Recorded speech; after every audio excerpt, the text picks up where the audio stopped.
না, যে ঈমান সত্যের কথা বলে না, যে ঈমান প্রয়োজনে জ্বলে ওঠে না, যে ঈমান সত্যের কথা বলে না। আমাদের ঈমান, আমাদের ইখলাস, আমাদের আমল আজকে এমন পর্যায়ে উপনীত হয়েছে যে ভালো কাজ, ভালো কথার দাওয়াত, আওয়াজ, নসিহত যদি আমাদেরকে দেওয়া হয়, আমাদের কলব, হৃদয় সেগুলো ধারণ করতে চায় না। আমাদের কলব সেগুলো ধারণ করতে চায় না। যেখানে আল্লাহ এবং আল্লাহ রাসূলের কথা হয় সেখানে আমাদের ঈমান সায় দেয় না সেখানে যাওয়ার জন্য। যেখানে দুনিয়াবি কাজ হয় আমাদের কলব, আমাদের দিল সেখানে যাওয়ার জন্য সায় দেয়। এই যে কোরআন এবং হাদিসের মাহফিল, একটা ঈমানি পরিবেশ, মসজিদের মহল একটা ঈমানি পরিবেশ, মাদ্রাসার মহল একটা ঈমানি পরিবেশ। কিন্তু এসব ঈমানি পরিবেশের মধ্যে আজকে লোকের সংখ্যা কম। লোকের সংখ্যা বেশি কোন জায়গায়? বেশি হচ্ছে যেখানে ঈমানি পরিবেশ নাই, যেখানে ফিতনা ফাসাদের পরিবেশ। আল্লাহর হাবিব ইরশাদ করেন, হাব্বুল বিলাদি ইলাল্লাহি মাসাজিদুহা ওয়া আবগাদুল বিলাদি ইলাল্লাহি আসওয়াকুহা।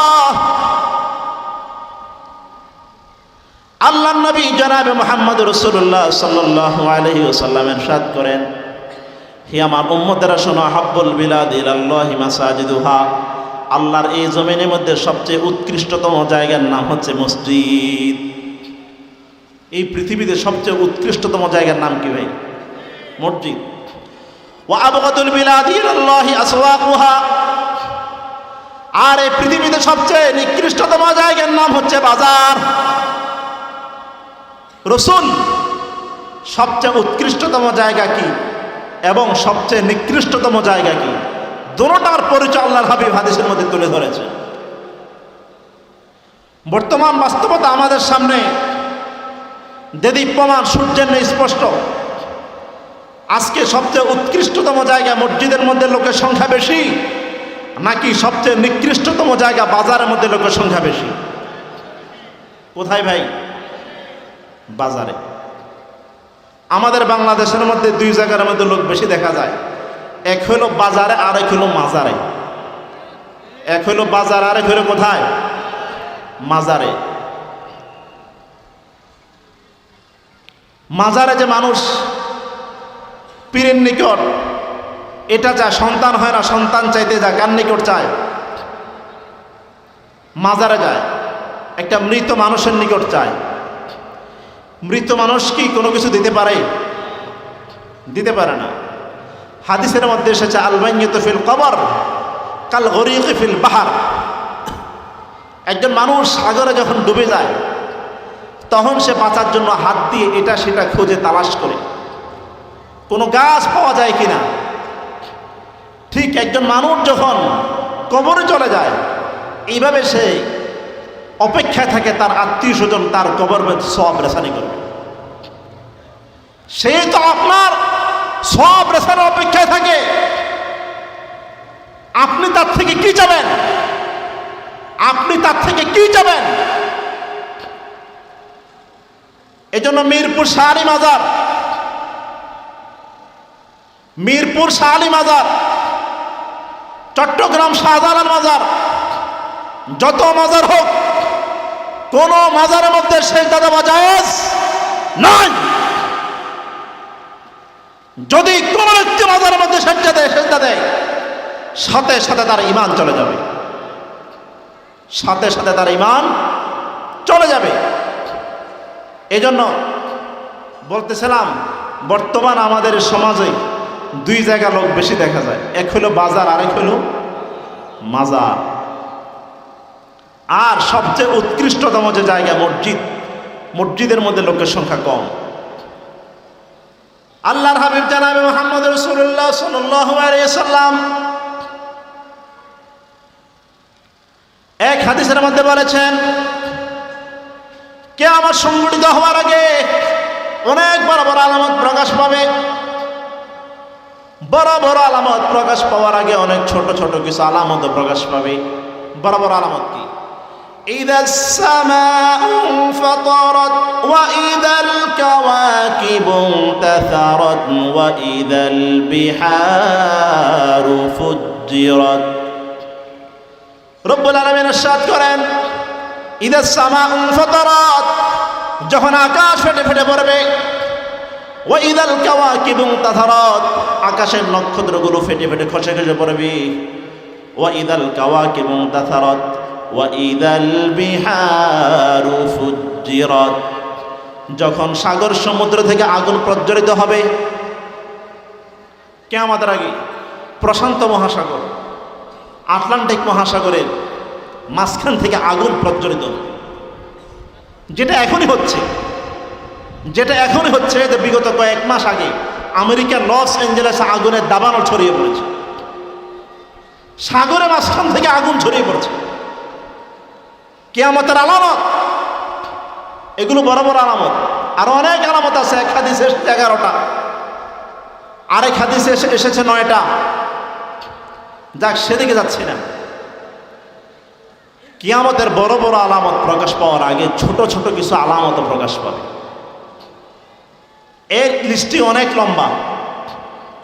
তন্মধ্যে থেকে অন্যতম একটা আলামত আল্লাহ রাসূল বলেছেন, আল মাসাজিদু আমিরাতুন ওয়া খালিন আন মুসাল্লিহা। কিয়ামতের আগে মসজিদের মধ্যে কারুকার্যের কোনো শেষ থাকবে না, টাইলসের কোনো অভাব হবে না, আধুনিকতার কোনো অভাব হবে না, কিন্তু অভাব হবে খালিন আন মুসাল্লিহা। কিন্তু যে অভাবটা মসজিদের মধ্যে থাকবে সেটা হয় মুসল্লির অভাব। কিয়ামতের আগে মসজিদ অভাব হবে কিসের? মুসল্লি। আজকে আমাদের এলাকার মসজিদগুলোতে ফজরের জামাতে মুসল্লির সংখ্যা নাই, মুসল্লি নাই। গ্রাম কি শহর কি একই অবস্থা? কি গ্রাম কি শহর একই অবস্থা। ফজরের সময় মসজিদের মধ্যে মুসল্লি দেখা যায় না। রাসূল বলেছেন এটা কিয়ামতের আলামত, কিয়ামতের আলামত।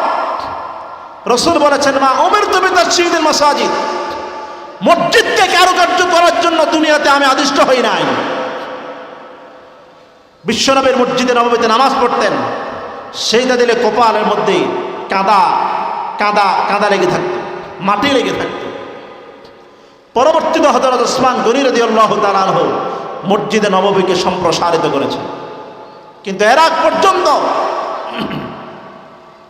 মসজিদে নববীতে কাদার মধ্যে সাহাবায়ে কেরাম নামাজ পড়তেন। এই জন্য বর্তমান আমাদের মুসলমানদের ঈমান এবং আমল, আজকে আমাদের ঈমান এমন পর্যায়ে চলে গিয়েছে যে আজকে আমাদের ভালো কাজ করতে মনে চায় না। গুনাহ করতে করতে দিলটা এমন ঝাঁঝরা হয়ে গেছে। হাদিসের মধ্যে সে বান্দা যখন একটা গুনাহ করে তার অন্তরের মধ্যে একটা কালো দাগ পড়ে যায়। আবার যখন আরেকটা গুনাহ করে তার অন্তরের মধ্যে আরো একটা কালো দাগ পড়ে যায়। আবার যখন আরেকটা গুনাহ করে আরো একটা কালো দাগ পড়ে যায়। ফেরেশতারা তার গুনাহ লিখতে থাকে, অপেক্ষা করে বান্দা। সকালে গুনাহ করলে বিকাল পর্যন্ত অপেক্ষা করে বান্দা তওবা করে কি করে না। যদি তওবা করে, ফেরেশতা তার গুনাহের আমলটা আমলনামাতে উঠায় না।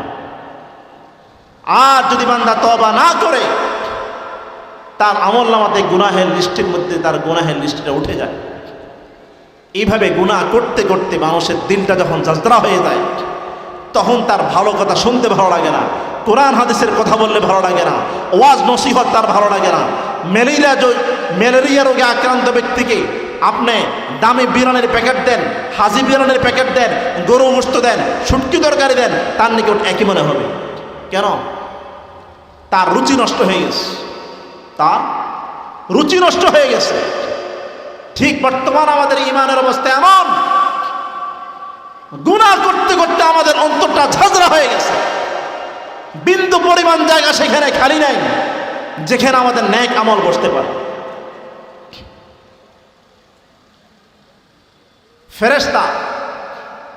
ফেরেশতারা রব্বুল আলামিনের দরবারে বান্দার আমলনামা উঠায়।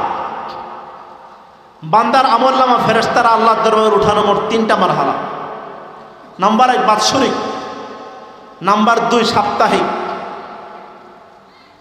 নাম্বার 3 দৈনিক। দৈনিক বান্দার আমলনামা আল্লাহ পাকের নিকট ফেরেশতারা নিয়ে যায়। আল্লাহর হাবিব জনাবে মুহাম্মদ রাসূলুল্লাহ সাল্লাল্লাহু আলাইহি ওয়াসাল্লাম ইরশাদ করেন, মাগরিবের আযান যখন দেওয়া হয়, সারাদিন কর্মরত একদল ফেরেশতা আল্লাহর নিকট বান্দার আমলনামা নিয়ে আল্লাহর দরবারে চলে যায়। রব্বুল আলামিন জিজ্ঞেস করেন, বান্দা, হে আমার ফেরেশতা, আমার বান্দাদেরকে কোন অবস্থায় দেখে এসেছো? ফেরেশতারা বলে, আল্লাহ রব্বুল আলামিন আপনার বান্দাদেরকে সলাতুল মাগরিবের নামাজ পড়া অবস্থা আমরা দেখে এসেছি। আবার যখন ফজর নামাজ আযান হয়, আর একজন ফেরেশতা নেমে আসে আসমান থেকে। সারা রাত দায়িত্বরত ফেরেশতারা চলে যায়। যে বান্দা ফজরের নামাজ পড়ার জন্য মসজিদে হাজিরা দেয়, ফেরেশতারা রব্বুল আলামিনের দরবারে সাক্ষ্য দেয়, রব্বুল আলামিন আপনার বান্দাদেরকে আমরা দেখে এসেছি, তারা ফজরের নামাজ পড়ার জন্য মসজিদের মধ্যে হাজিরা দিতে চলে গেছে। দৈনিক এইভাবে ফেরেশতারা আল্লাহর নিকট বান্দার আমলনামার রিপোর্ট পেশ করে। সুতরাং যারা আজকে মাগরিবের নামাজ আদায় করেছে, ফেরেশতারা তাদের পক্ষে সাক্ষ্য দিবে। যারা ফজরের নামাজ আদায় করে, রাতে দায়িত্বরত ফেরেশতারা সকালবেলা আল্লাহর দরবারে সাক্ষ্য পেশ করবে। কিন্তু যাদের আমলনামায় মাগরিবের নামাজ নাই, ফজরের নামাজ নাই, ফেরেশতা আল্লাহর দরবারে তাদের পক্ষে সাক্ষ্য দেবে কিভাবে?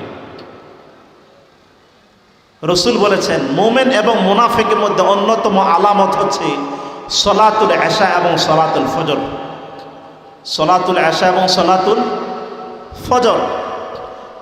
যারা মুনাফিক তারা ফজরের জামাত মিস করে, যারা মুনাফিক তারা ইশারের জামাত মিস করে। সাহাবায়ে কেরাম বলতেন, রাসূলুল্লাহ জমানায় যে সমস্ত লোকজন মসজিদের মধ্যে জমাতে হাজির না হতো, আমরা তাদেরকে মুনাফিক হিসেবে চিনতাম। সমাজের মধ্যে সবাই তাদেরকে মুনাফিক হিসেবে জানত। আর বর্তমান জমানায় জমাত তরক করে এই ধরনের লোকের সংখ্যা সমাজে কি পরিমাণ? জমাত তরক করে এই ধরনের লোকের সংখ্যা সমাজে কি পরিমাণ? এই জন্য ফজরের নামাজ থেকে এশার নামাজ পর্যন্ত দৈনিক 5 ওয়াক্ত নামাজের সময় মুয়াজ্জিন যখন আল্লাহু আকবার আজান দেয়, বাস আমি সাথে সাথেই মুয়াজ্জিনের ডাকে সারা দিকে মসজিদে হাজির হয়ে যাব। আপনাকে তো বলা নাই 24 ঘন্টা মসজিদে উপস্থিত থাকতে হবে, আল্লাহ পাক এই ঘোষণা দেন নাই। فَإِذَا قُضِيَتِ الصَّلَاةُ فَانتَشِرُوا فِي الْأَرْضِ وَابْتَغُوا مِنْ فَضْلِ اللَّهِ। রব্বুল আলামিন ইরশাদ করেন, فَإِذَا قُضِيَتِ الصَّلَاةُ, বান্দা যখন নামাজ শেষ হয়ে যায়, فَانتَشِرُوا فِي الْأَرْضِ, তখন তোমরা জমিনের মধ্যে ছড়িয়ে ছিটিয়ে পড়ো। সেনাবাহিনী ক্যান্টনমেন্টে চলে যাও, কৃষক মাঠঘাটে চলে যাও, অফিসার অফিসে চলে যাও, শিক্ষক মাদ্রাসা এবং স্কুলের হলরুমে চলে যাও। ফাইদা কুদিয়াতিস সালাত, নামাজ শেষ হয়ে যাওয়ার পর মসজিদ থাকার জন্য রব আর বলেন নাই। নামাজ শেষ, যা যার কর্মস্থলে ছড়িয়ে ছড়িয়ে পড়ো। হযরত ওমর ইবনে খাত্তাব রাদিয়াল্লাহু তাআলা আনহুর জামানায় একজন লোক নামাজের পরে মসজিদের এক পাশে বসে গোল হালকা বানিয়ে বসে আছে। হযরত ওমর জিজ্ঞেস করলেন, তোমরা কারা? তারা বলল, নাহনু জিনা মিন ইয়ামান, আমরা ইয়ামান থেকে এসেছি। বাস, এক নামাজ শেষ। আরেক নামাজের যখন সময় হলো, সেই নামাজের পরেও হযরত ওমর দেখেন তাদেরকে মসজিদের এক কোণে। হযরত ওমর জিজ্ঞেস করলেন, তোমরা কারা? তোমরা এখানে কি করো? তারা বলল, নাহনু মুতাওয়াক্কিলুনা আলাল্লাহ, আমরা আল্লাহর উপর তাওয়াক্কুল করি। আল্লাহর উপর তাওয়াক্কুল করেনওয়ালা লোক জিজ্ঞেস করলো, খাও কোত্থেকে? বলে, এলাকার লোকজন খাওয়ায়, এলাকার লোকজন খাওয়ায়। হযরত ওমর ইবনে খাত্তাব রাদিয়াল্লাহু তাআলা তাদেরকে ধমক দিয়ে মসজিদ থেকে বের করে দিয়েছে। বলেছেন, যাও, ফাইদা কুদিয়াতিস সালাত ফান্তাশিরু ফিল আরদ, নামাজ শেষ, যার যার কর্মস্থলে ঝাঁপিয়ে পড়ো। সুতরাং আপনাকে 24 ঘন্টা তো মসজিদে পড়ে থাকার জন্য রব বলে নাই। রব বলেছেন, নামাজ শেষ, তোমরা যার যার কর্মস্থলে চলে যাও, ছুটে যাও। এই জন্য ফজর থেকে আসা আল্লাহর হাবিব ইরশাদ করেন, মান সাল্লা সালাতাল ফজরি ফি জামাআতিন, আমার উম্মতের যে ব্যক্তি ফজরের নামাজ জামাতে শহীদ আদায় করবে, কানাত বিজিম্মাতিল্লাহি তাআলা, ওই ব্যক্তি রব্বুল আলামিনের জিম্মায় চলে যায়।